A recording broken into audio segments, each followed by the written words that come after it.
What makes the pre-title To Die Another Day unique? Is it better than the movie itself? Is Bond really Bond-like? Join us as we hover over some of the landmines in this different pre-title sequence. Hi, this is Dan. And Tom. Of SpyMovieNavigator.com and our show, Cracking the Code of Spy Movies. Remember to hit the like and subscribe buttons below and click the bell to be notified whenever our Cracking the Code of Spy Movies channel puts out a new video. Okay, before we get into this, you know, Dan, I hate this movie. A lot of people hate this movie. I think the diamonds embedded in the face and just there's so much about this movie I don't like. That said, with one big exception, I'm actually okay with the pre-title sequence. Okay. Just from the time the titles start and beyond, I just don't get this movie. So if you've heard me badmouth Die Another Day in the past, I'm going to be a little bit more positive about this pre-title sequence because that's good. It's decent, but I will not hold back on what I don't like about it. Yeah, that's fine. And, Die Another Day is not as bad as everyone says. And it's got terrible. Rosamund Pike. It's got Rosamund Pike and Halle Berry. Come on. And it's got the world's worst plot. So let's get to it. The circle opens up onto a beach loaded with Czech hedgehogs. Those are the metal barriers that are meant to stop tanks and armored vehicles and all of that from accessing the beaches from a water attack or a water invasion. Same as we see in Saving Private Ryan and other spy movies as well. Didn't we see those? Weren't those on the beach at Normandy too when we went to Normandy? Some of them were left over from World War II. So those are real things they use. That is, they are. They are indeed. So with this opening shot, we know we're in a military zone and probably not in a safe area. And the screen tells us it is Puncheon coasts of North Korea. Okay. So now we know where we are. Clearly, it is dark and cloudy. And then we see a water shot. Then a surfer, then another riding big curls of waves, and then a third. And they're headed towards the shore. Who are they, and what are they doing surfing in the dark? Because it looks dark, all right? Armed military guards are patrolling the barbed wire hedgehog-loaded beach. We see the three surfers now on the beach, and one removes his face mask, and it's Bond. Okay. He is in a perilous situation. Now that is good movie magic because you know it was not Pierce Brosnan doing the surfing. Oh, absolutely not. No. Well, I think we'll get into that in a bit. So they advance onto the beach with their surfboards, which we discover in a minute are specially equipped. Well, of course they are. Yeah. They're from Q Branch. Yeah. First of all, I was wondering with the water surfing shots, which are obviously taking place early in the morning while it is still dark, I'm wondering if waves at that time of day would be that large. Because really, a lot of times the best surfing hours are during the morning hours, as sunrise brings an excellent water swell. So waves and winds generally come late at night, though in the evening it's still sometimes good. In Hawaii, this is also true just after sunrise and late evening around sunset. There's good waves. Well, the opening of Die Another Day has Bond and company surfing into the coast of North Korea. The surfing scenes were actually shot in Pehahi, Maui, in Hawaii. You're right. It wasn't Pierce Brosnan. Three top American surfers were used here. Laird Hamilton, Dave Kalama, and Derek Derner. Okay. So there you go. Yeah. So for me, you've got Dave Kalama and Derek, I apologize, I don't know their names, but Laird Hamilton is like a god of surfing. I mean, I don't know surfing, and I know that name. So it's really good that they got really good surfers to surf on a really tough wave. Yeah. I mean, typical EN production. Go get the best people you can get for this. That's good. I like it. All right. But let's look at best times to surf off the North Korean coast. Because that's where this is supposed to be. Sonbong is probably the best surf spot in North Korea. The eastern coast gets regular swells. Now, Die Another Day was released in 2002, but as of 2012, 99% of North Korea's coast is controlled by the military, which is always prepared for a water invasion. So Bond would not fare well there now. even though he had to deal with that in the 2002 movie as well. So they'd be watching who's coming in on a surfboard. Yeah, well, they'd be watching the coast. So in general, mornings and evenings are the best times to surf, which is good. And here we see Bond and company surfing maybe an hour or so before sunrise. As far as we can tell, Huchong is on the east coast of North Korea, where the Sea of Japan provides sizable waves, but those are pretty big waves at that time of day. So yeah, okay, so let me take you back to the Hawaii part for a second, because in something that is quite a coincidence to the James Bond world, Pe'ahi is better known by the name Jaws. That's what they call it. And it's considered to have some of the biggest waves in the world.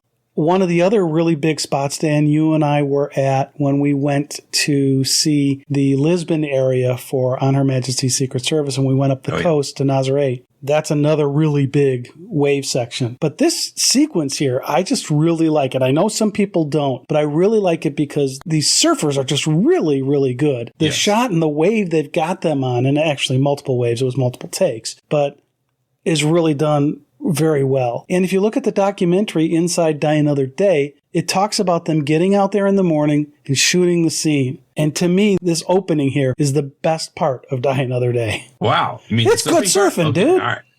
All right. Hang 10. All right. So we know they didn't film any of the surfing at the North Korean sites, and the actual initial beach scenes when they come ashore was filmed actually in Cadiz or Cadiz. The military presence with the hedgehogs and the pillbox was filmed in England at Holywell Bay in North Cornwall. More movie magic. There you go. Yeah, it's pretty cool. And also, as you're watching this, the wave sizes and the background scenery change during the course of the shot, which, oh well. Yeah. A lot of people say you can see a boat was part of the camera crew in this shot. I've looked at it 500 times, and I have not seen a boat. If anyone has seen a boat in these wave shots and the surfing shots, let us know. Yeah, I have not put this movie. I have not put this movie on 500 times to carefully examine that. All right, back to the specially equipped surfboards. These are cool. They open up the surfboards, which contain a lot of the equipment that they'll need. Okay, this was cool because we have not seen this before in any spy movies. Yeah, I don't think I have. So that was pretty cool. It was, surfboard gadget. Open up the surfboard and boom, it's got all this stuff in it. Okay, so we see this one guy snipping this wire, and when he does this flashing light goes out. Mm-hmm. So maybe it's hooked up to the radar dish in front of it. I'm not sure. And then Bond sticks a knife-type object into the ground. I don't know if it was a knife or it kind of looked like one. Yeah, that's some kind of blade. Yeah, and he opens the handle to release a small upside-down umbrella-like antenna that has this small red light. Yeah, so, there you go. So I'm like, okay, this is cool. You've got a very small little antenna thing or dish on it, really, but it's really, really tiny. Hey, Q-Branch coming through again with some nice gadgets here. But I thought the red light flashed on and then went out. Okay, I was thinking, what? You're going to have this kind of secretive device with a light in the dark on a fortified beach in North Korea? Why the light? But they did not show the light going on again. So I'm hoping it was just a signal that it was working, and that's it. Even though, I shield it. Shield it. Put your hand over it. Now I didn't think the light went out. I think it was just the angle as that antenna thingy rotated. The dish antenna. When it finished the rotation, you could barely see this light. And I think the fact that it kind of looks like it almost went out, I think really was just the angle of the shot to because it was a very dim light. Because like you're saying, this is in the dark, you don't want a big bright light hanging over. But you don't want any light in the dark to signal, hey, we're here. So I thought that was dumb. Should have covered it. Be more spy-like, for crying out loud. They were in the middle of nowhere. Yeah, except those guards just walked by them a minute ago. Yeah. Yeah. So, and they got people on towers looking.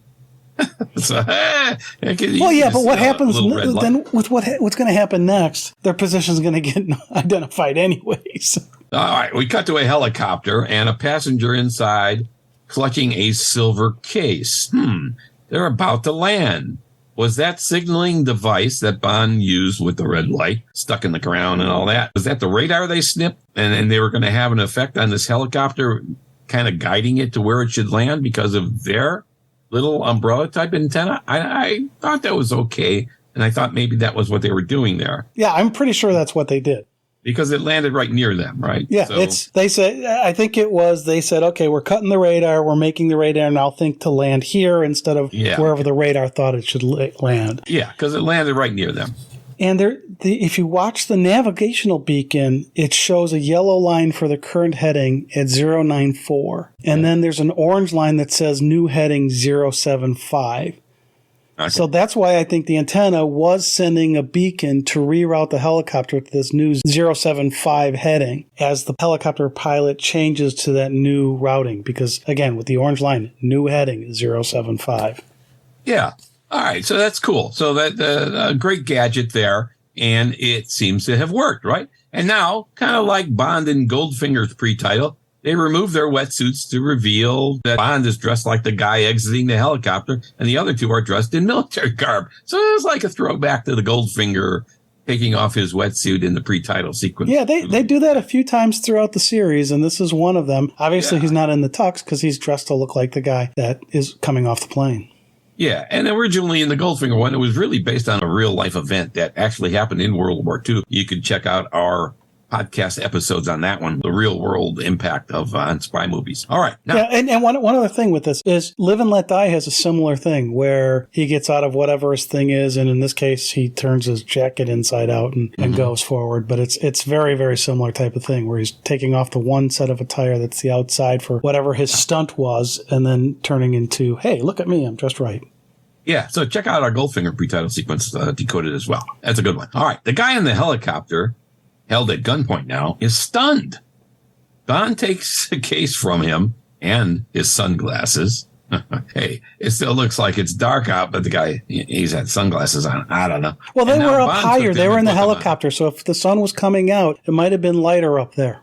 Okay, maybe. All right. But he's on the ground now. Bond takes him, smirks a little bit, and puts him on. So, okay, that's cool. Yeah, so Bond is obviously going to impersonate the guy. He's dressed like him. Yeah, his hair is styled almost the same. He's wearing the same clothes.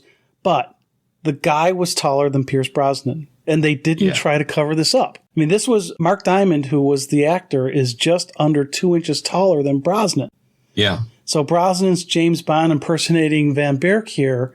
He's going to be shorter than the guy he's trying to impersonate. So he better hope these guys don't have any information about this Van Berk guy, and you would think they would. Whoever he's supposed to meet may notice that this guy's shorter than he's supposed to be. Because Mark Diamond's, I mean, at 6'4", he's pretty tall, especially where they are here, supposedly in North Korea. Yeah, yeah. And there's other issues with the plan, the big plan here. So far, the technology has worked. The surfing has worked. The radar jamming has worked. There's some stupid stuff coming up. They should have anticipated. All right, so the helicopter is back in the air, this time with Bond and crew. And Bond opens the case, and it has 6 trays full of diamonds.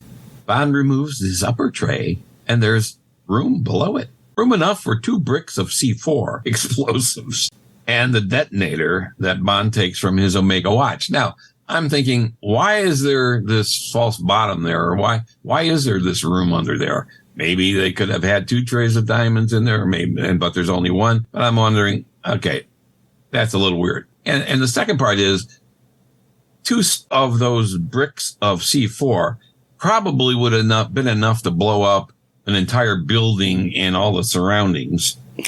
But we'll see later. It doesn't do that. I'm not an explosive expert because they weren't that very, very big because they had to fit in that case. But the thing to me about that was, okay, so you're putting C4 underneath an extremely high. I mean, that has to be a lot of money with as many diamonds as there were supposedly in this case. Sure. Yeah. And if wherever he's going, they need to see the diamonds, it's going to be random as to which diamonds they pull out. So they all have to be real diamonds. Yeah. Well, he stole them from the guy. They were real diamonds. Yeah, right. But you think he would switch? I don't know. It just seems like, okay, you're going to blow up all that much diamond? Well, they didn't care about that. Well, I guess not. They wanted to kill Colonel Moon. That's what he was going to try to do. So, the explosives were like, boom, blow them up. Of course, the plan doesn't always work exactly like Bond thinks, but we'll see. All right. As a pre-title, which is supposed to grab your attention quickly, I think so far this one succeeds in doing that. And we have not seen much real action yet, just subtle action. They did a pretty good job, I thought. Yeah, and I totally agree with you. And that's one of the reasons I like this pre-title. It's not all just action. It starts with setting something up. You're not exactly sure what you're seeing set up, but they're setting it up, and it seems plausible to this point.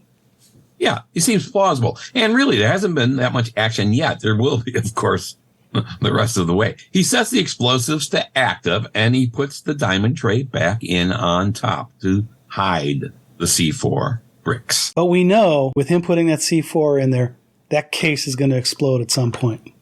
Yeah, that's the intent, at least, right? All right, we cut to a ground scene where a military vehicle is driving in a very dark and foreboding place. There is a sign in Korean that I could not figure out how to translate. Okay, wait a second. You're the one that usually does the translations. I couldn't figure that out. I did a little bit here. So the top line was the word stop in Korean.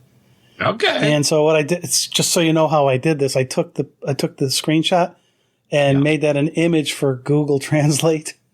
Okay. And Google Translate tried to work on this. Now, the hedgehog blockade obscures the other two lines. So I couldn't get a full translation of them other than the word divination that sometimes popped up in the translator. So I'm not sure what that was. And again, it was obscured, so there could be a weird translation of it. But the top line definitely said stop.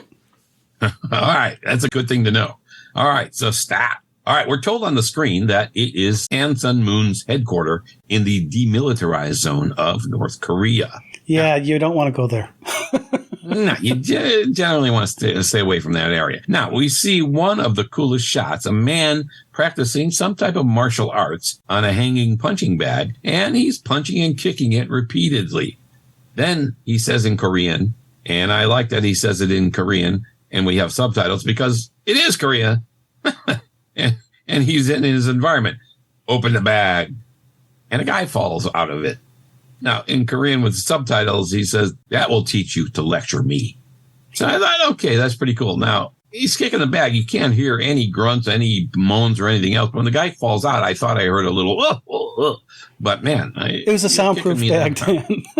You're kicking me that hard. I'd be like, okay. Now, I really, really like this scene because it tells us an awful lot about the guy. Yes. It tells us about the headquarters, and this guy can do whatever he wants, and how ruthless he and the environment can be. Now, the other thing about this is, as he's leaving the room, he says, I need another anger manager. Meaning that the anger manager was the guy who lectured him, which is, I think, an anger manager might give you a little bit of a lecture as he or she is trying to tell you what to do. And so he just didn't like the lecture that he got from somebody hired to do and apparently was doing what he was told to do. Yeah, he could use a little anger management, though. I agree. And he realizes it. All right. Meanwhile, Bond and the helicopter are landing in the middle of this mess. What's he up to? What's going on? They're not heeding the word stop. Yeah. Here, I thought the cinematography was excellent. It is a dreary-looking place with wet, muddy roads and a dark, sinister feeling to it all. Well done, I thought. Just pause and take a look at these scenes when you're watching the pre-title. It really is a dark, foreboding place. Now, the guy who was punching and kicking the bag says, retract the blast doors. And the blast doors open. Okay, this is someone important in a very volatile area. The few times I've watched this, like I watched a couple times before we did this recording, in my head, open the pod bay doors, Hal. From 2001, A Space Odyssey. Retract the blast doors. Open the pod bay doors. Open the pod bay doors, Hal. I mean, now, in this scene, anybody who... I'm sorry, Dave, but I can't do that. Yeah, anybody who would have come back with that line, I'm sorry, Dave, but I can't do that, might be shot where they're standing. So. All right, now, if you like 2001 Space Odyssey, the name Hal came with this idea that HAL, the letter before each of IBM. Yep, that's it. There you go. All right, there's a little tidbit for 2001 A Space Odyssey, one of my all-time favorite movies. All right, let's get back to this. So Bond gets out of the helicopter, and immediately someone is snapping a picture of him and sends it electronically somewhere, and he introduces himself as Zhao and says Bond is late. Now, Zhao is, as we're going to see, number one, Zhao is not a Korean name. It's really a Chinese name, I believe. But hey, you can name your kids anything you want. So I don't have any problem with that. Wow. Here's Zhao. I remember Zhao is going to be driving the green Jaguar in Iceland later. Well, Tom and I got to sit in Zhao's green Jaguar because the Ian Fleming Foundation, who seeks out and collects James Bond vehicles used in movies, has that vehicle. And we were honored to be invited to one of their work weekends once and work on the cars with them. And we got to sit in Zhao's green Jag. Yeah. Absolutely. That was cool. Now, also one other thing, you mentioned that somebody was snapping a picture of him, and they were doing it clandestinely. So Bond / Van Bierk had no idea this guy took this picture of him. Right. And so, he has no suspicion at all that they are doing anything with the fact that he came off and they may suspect him. Yeah, I have a lot of problems with this. All right. Yeah. All right. So let's get back to the guy who wanted a new anger management therapist. He comes up to him and he says, Mr. Van Bierk, I've been looking forward to this meeting. This is Mr. Moon. It's Colonel Moon, right? It's Colonel Moon. And remember that Van Bierk was the guy who Bond traded places with that had been played by Mark Diamond. The diamonds from. Yeah. So the guy they kidnapped, if you will, was Van Bierk. Bond is now trading places with him here. Yeah, and here is this trade is going on, trading conflict diamonds from Africa, which Bond said few men have the guts to do that since the UN embargo. But here we see into Colonel Moon. He says he knows all about the UN. He studied at Oxford and Harvard and majored in Western hypocrisy. Oh, that was a great line that sets us up for the rest of the movie, really. This line tells us what the movie is really all about. Western hypocrisy? The East versus the West. Yeah. Specifically, the power of North Korea against the West. And that's what this guy's all about. So I thought that was good. That was good. It was a good line. Yeah, and I love Bond's comeback to him. He looks over to this modest collection of cars and said, I would have never guessed. It's Western hypocrisy. Yeah, he's got all the cars, including the Jaguar there. He's got that green Jaguar, and there's just some other beautiful, absolutely gorgeous cars sitting there. You see some of the stunning cars there, and it's pretty cool. The other thing with that car, with that green Jaguar being there, Dan, is that it's here in the movie. They don't do anything with it. It's just sitting in the lot. Yeah. But later in the movie, we see that when Zhao's battling Bond in Iceland. Yeah, right. And I love that we see it here kind of isolated and doing nothing. It kind of ties things together nicely when we do see it later in Iceland. Well, we saw the green Jaguar before. And remember that Zhao doesn't look the same when we see him later. Well, so that Jaguar kind of slaps us in the face if we don't remember who Zhao was in this pre-title sequence. He's going to look a little different. But that green Jaguar is a great way to tie that together. Yes. All right. So Moon says, show me the diamonds. And Bond, of course, says, hey, show me the weapons. That's what they're trading for. Contraband diamonds for weapons. And that's okay. All right. Now we know what this is all about. And what does Moon want with diamonds? Surely he knows they are forever. Oh, goddamn. Bring the weapons. Bring the weapons, Zhao says. Okay, now this is cool. When he does this and he says, bring the weapons, those gates that said stop, they open up and multiple hovercraft come gliding in. Yeah. Bond says, hiding the weapons in the DMZ. It's a bit of a minefield out there. Yeah. And Moon comes back with Americans' cultural contribution. 1 million landmines and my hovercraft float right over them. So I was wondering, is that really possible? Because you would think there'd be some kind of pressure from the fans or whatever. Can these hovercraft really float over landmines? Well, over water, they can. It's very likely that they would be able to do that. Over land, there have been many studies of this. And the conclusion is that this might actually possibly work. So you say there's a chance. It is possible. Yeah. But there are many kinds of mines set off by magnetic impulses or pressure sensitive mines, etc. So maybe it's possible, but I would not want to be the one driving the hovercraft over a minefield to test this out. Yeah, and it really is amazing how many landmines get set in a war. I mean, even today with what's going on in Ukraine, landmines are a huge problem. Yeah, they are. So anyways, they always have been. Yeah, and they really have. Now, anyway, the guys on Mythbusters used a smaller hovercraft, and it didn't set off any mines. So that was kind of cool to watch, right? They claim that the hovercraft distributed its weight over such a large area and that pressure mines need precise pressure to detonate. Now, there's a YouTube video out on it, and we'll have links on our website in the episode notes pointing you to where that is. You can also remember in Kingsman: The Golden Circle, when Mark Strong's character steps on a landmine. Oh, yeah. And that's not good. Now, in the Mythbusters thing, they were going over mines that detonated when stepped on or driven over in an SUV or truck. The hovercraft in this movie are larger, but without knowing the triggering mechanism, we can't be sure if they would pass without incident or not. Yeah. But the thing is, it's possible. It's possible. And that's all we need to believe for the movie. Actually, yeah, the movie, they do impossible things in the movies anyway, and we go with it. We don't have to suspend our disbelief, right? Let's go with it. Yeah, all right. With the landmines there, it's really tying an historical event, the real landmines, into the movie with a unique solution that Moon has. So that part was cool. And we hadn't seen this before in any of the spy movies. These scenes for you location hunters were filmed at Ilmore Tank Driving Range in Aldershot, Hampshire. And the extended chase scenes were filmed at Hollywoods in Hampshire and Hockley Common near Elstead in Surrey. There you go. All right. Yeah, it's so cool because they make believe you're in North Korea and they're filming all of this stuff in Great Britain. Yeah. All right. And what are these hovercraft carrying? RPGs, flamethrowers, automatic weapons, and enough ammunition to run a small war. All right. Nice. So Bond hands over the diamonds, and Zhao and another guy open the case and look at them. Meanwhile, Zhao gets a response on his device about the picture he took of Bond.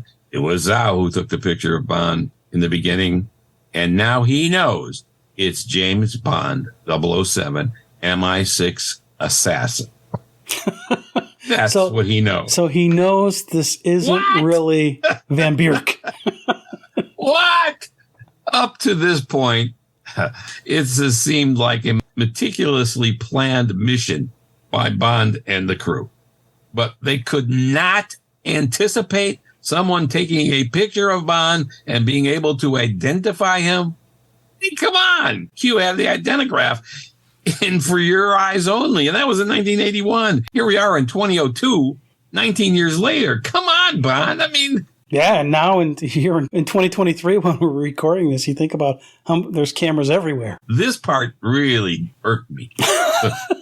Well, you got this meticulously surfing onto the shore plan, the surfboards, the radar jammer, everything. Yeah. Somebody takes a picture and uploads it. And uploads it. Oh, it's Bond. It's nothing. Exactly. But wait a minute. We had Bond playing Van Bierk, and he had sunglasses on, I thought, when Zhao took that picture. So wouldn't that cast some doubt? I mean, if you don't have the eye area, how accurate are you going to be with that identity? Yeah, there's facial identity and everything else. I mean, even your iPhone, you got glasses on it, identifies you if you have it identified by face. Yeah, but they should have known. But they should have known. You're making that comment about being able to see this everywhere. Today, we're 21 years after this movie was made. There's cameras everywhere. There weren't cameras all over the place back in 2002 when they made this movie. They should have anticipated that, hey, it's possible, Bond, someone could take a picture of you and identify you within minutes and know it's you. So, bad plan. Wait, who am I? You're saying something bad about this movie. There's a lot bad about this movie. Keep going. It's a bad plan. All right. This little oversight is definitely a problem for me. So, I mean, what was Bond's mission? Not to get the weapons for the diamonds, right? I mean, he didn't really want to do that. But to find out info or destroy something big or kill Moon or whatever. Well, he's got the C4 in that case. So obviously he's expecting to blow something up. He's going to blow somebody up, and he's thinking maybe it would be Moon who would be looking at the case first. But his guys are looking at it. And so, of course, now Zhao knows it's Bond, the British assassin, and everybody knows who the hell he is. So the whole mission's screwed up. And it gets worse. Moon takes a weapon, a tank buster, to demonstrate to Bond, and bam, there goes the helicopter. How do you suppose to kill me now, Mr. Bond? The explosives were meant to kill Moon, probably. So now we know, okay, who's got the better of the situation, Moon or Bond? It's not Bond. Well, yeah, I mean, Bond's escape is out, right? The helicopter's blown up, right? But I also like I did like the way they did the, how do you propose to kill me, Mr. Bond? And they cut to Bond and the look on his face with him having the recognition that, oh, shoot, they know I'm not Van Bierk. Yeah. Like, what a surprise. Yeah, exactly. He should not have been surprised. All right.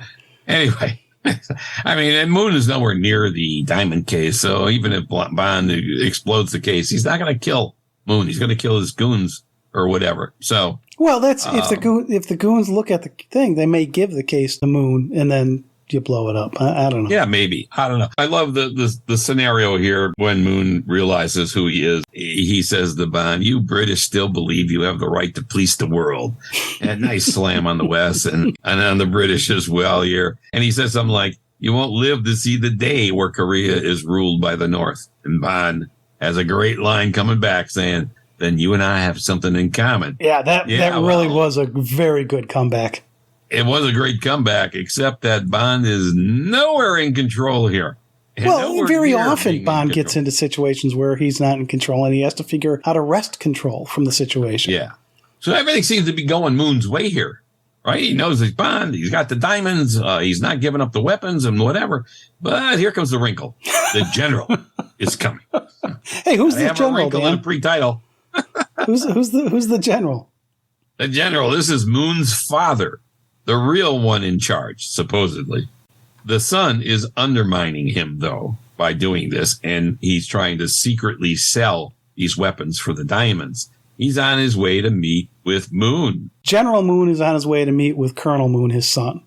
Yeah, right. Yeah. The General Moon meeting with the Colonel Moon. Yeah. Now what? Moon yells, "Get the weapons out of here," because he doesn't want the father to see what he's really doing. Yeah, but there's smoke and stuff coming up already from the shooting the helicopter.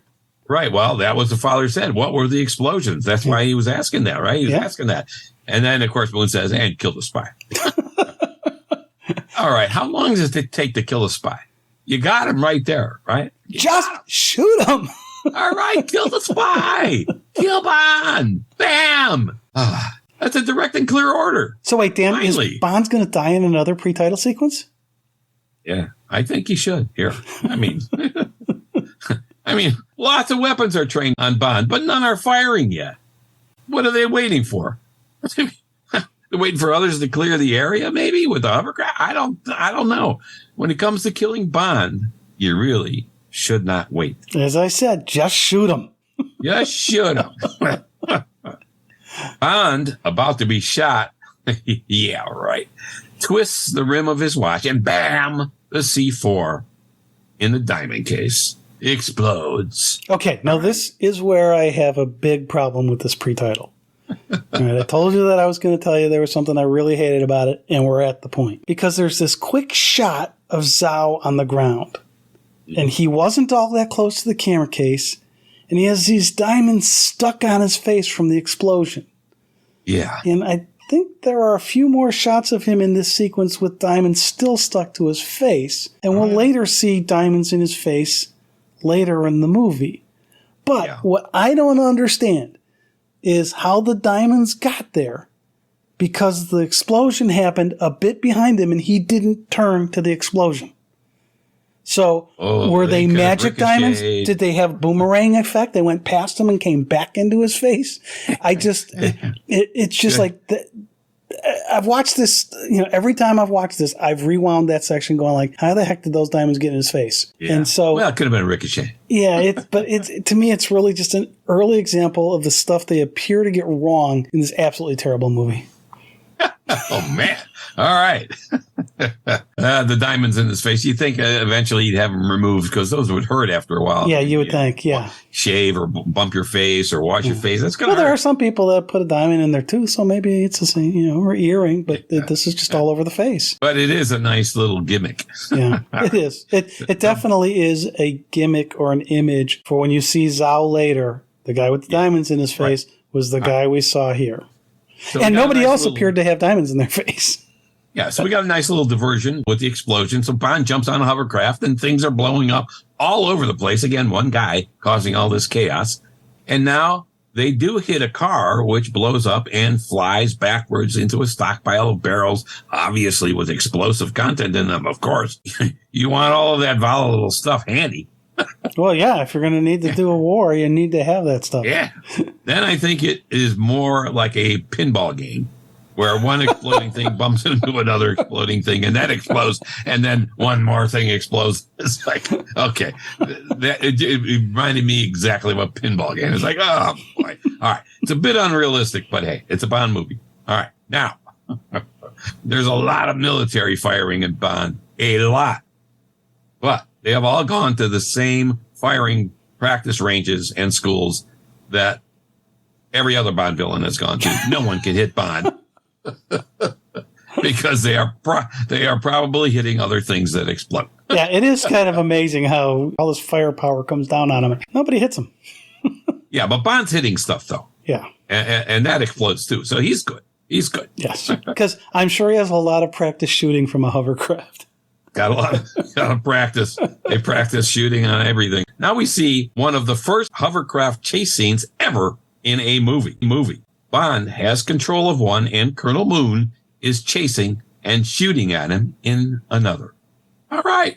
Yeah, now, of course, here, Bond can drive a hovercraft, helicopters, tanks, caterpillar extraction gear, boats, whatever, all while he's firing and hitting targets. I mean, he's just remarkable. I mean, he's Bond. That's how good he is and why he always escapes. Well, he almost always escapes. Almost always, yeah, almost always. Now, one of the cool things about this scene, I mean, the hovercraft scene, I kind of think that's a pretty cool chase scene. It is. And in the documentary, again, Inside Die Another Day, they talked about the struggles of filming and driving the hovercraft. They're really difficult to drive in a straight line, and it takes a while to get the hang of driving them. And in fact, when you watch this, they kind of slide along the way, and they do. Kind of it almost looks to me like if you're ice skating, your foot goes a little bit off to the side as you're moving. These things kind of turn a little to the sides as they're moving and not going in an exactly straight line. Yeah, but Bond can drive them. Yeah, of course. That's of course. Yeah. All right. During the chase here, they pass another sign in Korean. A warning sign, maybe the bridge is out, or well, wait, Dan. Danger. This one says landmines. Landmines. So you can tell that both by the picture on the sign and the Korean words. I mean, the picture on the sign. You read Korean, Tom? Well, Google Translate does, right? But so I put the picture of that to Google Translate, and it told me it says landmines. But also the picture you can see depicts a landmine. Yeah, so, I can see that in the picture a little bit, but really that's really the whole point of this whole thing is that his hovercraft are going to be able to go over these landmines without exploding them. Yeah, don't walk on them, though. Right. All right. Bond keeps going here because one, he has to, and two, he can't read Korean like Tom. All right, so I didn't read it. Google Translate did. All right, he's shooting backwards while wildly driving forward, hitting landmines that blow up, chasing hovercraft behind him, hitting military personnel on other hovercraft. But wow, no one could hit Bond or even disable his hovercraft. It's amazing. It is amazing. He's a Teflon Bond. We've had fights on tops of trains. We now have a fight on a hovercraft. Okay. I ask, where are all of his other henchmen and military guys? Where are they all now? No one can shoot anybody or hit anything. It's amazing. All disposed of already? That whole military base? I don't know, really. Can't anyone just shoot this guy? No. All right. Yeah, a fist fight on a hovercraft. Yeah, that's what we got now. And with this, one of the things I really like is, and to me it was a callback to From Russia with Love, Colonel Moon has a flamethrower. And I actually really like flamethrowers. I think they're fantastic for these kind of missions. And we saw one of those in the training facility in the pre-title sequence of From Russia with Love. True. And seeing it here is a callback for me, but it's just a really cool device to be using in this scenario. Yeah, and you don't want to be on the receiving end of it. No. Things might get a little warm. Yeah. All right. Now Bond sees the end is near of the road. Two doorways block further traveling, so Bond jams the hovercraft full speed ahead, and Moon is on the back of it. Moon's in the back, and he's sucked in by the fans of these hovercraft, but the gates on the hovercraft keep him from going through the fans. So he's kind of stuck back there. Yeah. The hovercraft, of course, crashes through the gates and into the water far below with raging waterfalls from all directions. He's falling far, far down, and it looked deadly. He must be dead. Bond, at the last minute... Bond probably went with him, right? I mean, he... Oh, no. Bond was cleverer because Bond got off the hovercraft somehow. How? At the last minute, he grabs a bell clanger rope as they pass through this structure, and wow, he swings on the cord, and the clanger hits the bell a few times, and we get a little backseat driver moment when Bond safely jumps down and says, "Saved by the bell." Oh, damn. Now, was the Bond hitting this thing a for whom the bell tolls, and in this case, it was tolling for Colonel Moon? I don't know, but I know in Don't Time to Die, we talked about the bell, and listen to that episode. That's a good one. All right, now. But this Saved by the Bell was a terrible line. It really was. But Saved by the Bell was really a line that comes from the boxing world. When a fighter was not doing well in the fight, at the end of the round, when the end of the round came with the clang of a bell, he was saved at least for part of another round. So that's where that comes from, Saved by the Bell, from boxing, the boxing world. So I don't know. It saves Bond here. But the general shows up, and he's looking over the waterfalls, and hey, my son is dead. And he's not happy. No, he's not happy about this. Yeah, they take Bond away. We see them water torturing Bond as the pre-title sequence begins. I guess they wanted more information from him. I mean, why not? They have him. Yeah. He's killed, quote unquote, the general's son. We know he's not really dead. And maybe the British 00 division has more plans against Moon and North Korea. All right, let's look at some of what is unique about this pre-title. First of all, it's a North Korean focus. The hovercraft chase and fight on the hovercraft, never done before in a spy movie or any movie that we can think of. So that is a first. Actually, there are a few hovercraft chases before this, but not done like this. And I'm not going to count the gondola ride in Moonraker. Which is technically a hovercraft. But in the 1966 Matt Helm movie, Murderer's Row, there is a fight on a hovercraft, but it doesn't have all of the firepower that we see here, but there is a fight. Okay, all right. Okay. And near the end of it, there is a hovercraft chasing, but in this case, it's on water, not land. Okay. Now, the interesting part about this is Murderer's Row was produced by Irvin Allen, who turned down taking Ian Fleming's Bond novels to the big screen.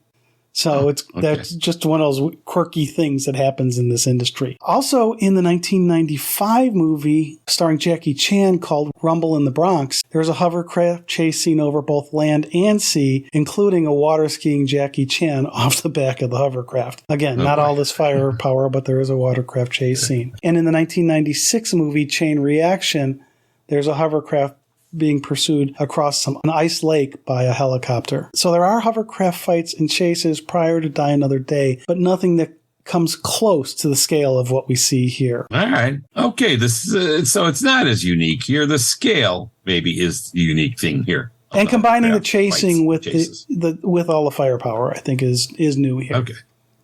All right. Now, here's another unique thing. Bond being captured by the enemy for a long period of time. He gets captured in the first movie, Dr. No. He gets captured in From Russia with Love by Grant for a short while, and in other movies as well, even Goldfinger, Thunderball, You Only Live Twice, Live and Let Die, really in most of the Bond movies, but usually it's for a very short time.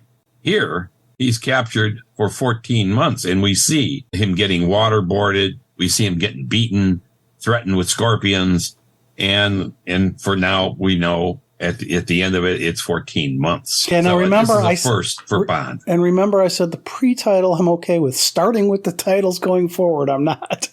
The scorpions have they don't show up anywhere else in the movie. It's like, why are they in the title sequence? And I think this is unique also because this pre-title, because it's the hugest failure Bond has ever had. He is a total bumbling idiot. That's what's the movie. Okay. All right. And Bond pretty much plays it like Bond throughout the pre-title sequence, which is kind of cool. Taking Van Burke's sunglasses was cool, and a little smirk he made. And when he puts them on, he's being calm and cool and kind of in control mostly. but getting captured, not good. No escape plan. Here's some issues that I have here. There seems to have been, really, no escape plan for Bond, even if he had killed.